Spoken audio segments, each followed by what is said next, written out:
നമസ്കാരം, കൊട്ടാരക്കര മീഡിയയിലേക്ക് സ്വാഗതം. വിവാദ സിനിമ ദി കേരള സ്റ്റോറി പ്രദർശിപ്പിച്ചതിൽ ഇടുക്കി രൂപതയെ പിന്തുണച്ച് BJP മുഖപത്രം. കേരള സ്റ്റോറി എതിർക്കുന്നവർ ലവ് ജിഹാദിനെ നിഷേധിക്കാൻ തയ്യാറുണ്ടോ എന്നാണ് ലേഖനത്തിലെ ചോദ്യം. പ്രതിപക്ഷ നേതാവ് VD സതീശനും മുഖ്യമന്ത്രി പിണറായി വിജയനും സിനിമയെ എതിർക്കുന്നത് തെരഞ്ഞെടുപ്പിൽ നേട്ടമുണ്ടാക്കാനാണെന്നും മുഖപത്രം ആക്ഷേപിക്കുന്നു. ഇടുക്കി രൂപത വഴികാട്ടുന്നുവെന്ന പേരിലാണ് ജന്മഭൂമി ലേഖനം പ്രസിദ്ധീകരിച്ചത്.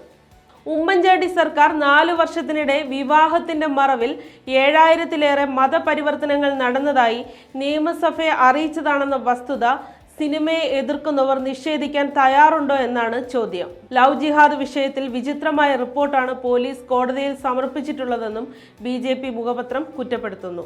മതമൗലികവാദികളുടെ സമ്മർദ്ദത്തിന് വഴങ്ങിയാണ് UDF, LDF സർക്കാരുകൾ അന്വേഷണത്തിന് വിമുഖത കാട്ടിയതെന്നും മുഖപ്രസംഗത്തിൽ പരാമർശമുണ്ട്.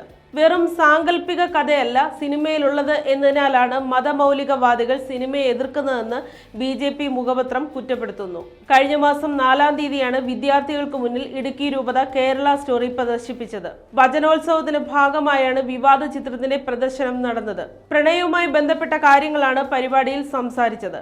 ലവ് ജിഹാദിനെ കുറിച്ചും പരിപാടിയിൽ പരാമർശങ്ങൾ ഉണ്ടായിരുന്നു.